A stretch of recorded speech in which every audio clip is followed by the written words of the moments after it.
Welcome to the Math Show for the SAT with Mr. DeClerico.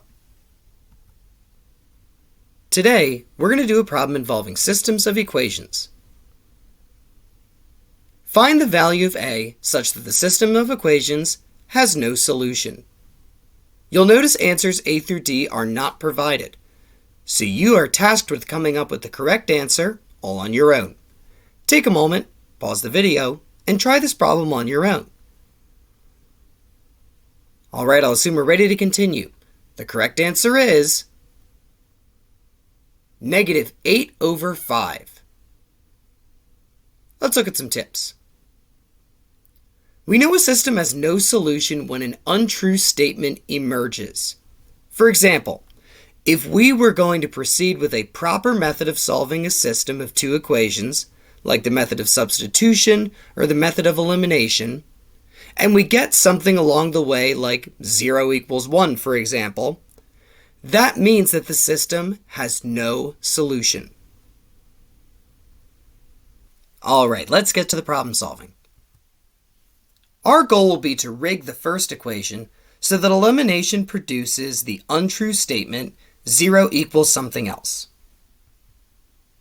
Let's look at our y terms.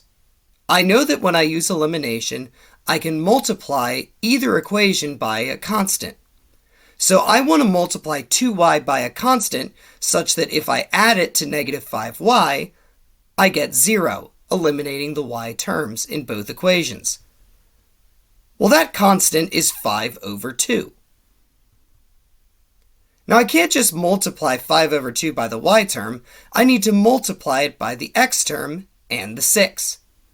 So a new equation arises to eliminate the x terms in both equations. 5/2 ax plus 4x equals 0. An equivalent question is, how do I get 5/2 a to be equal to -4? That would make the elimination happen. And that's how we get our answer.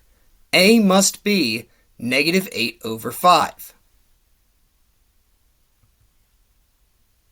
Now, even though I said we got our answer, we're going to check to make sure our answer really does produce a false statement.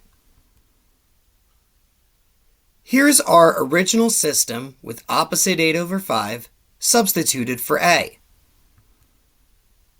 If, just as before, I multiply the top equation by 5/2, I get opposite 4x plus 5y equals 15. Adding the left side of our new equation to the left side of the bottom equation and the right side of our new equation to the right side of our bottom equation, I would get this absolute disaster of logic, which means I have in fact produced a false statement. And if you made some big brain moves to produce a false statement, then this big brain right here says that you did a good job. Thanks for watching the Math Show for the SAT with Mr. DeClerico. Be sure to click subscribe, hit the like button, and all that good stuff.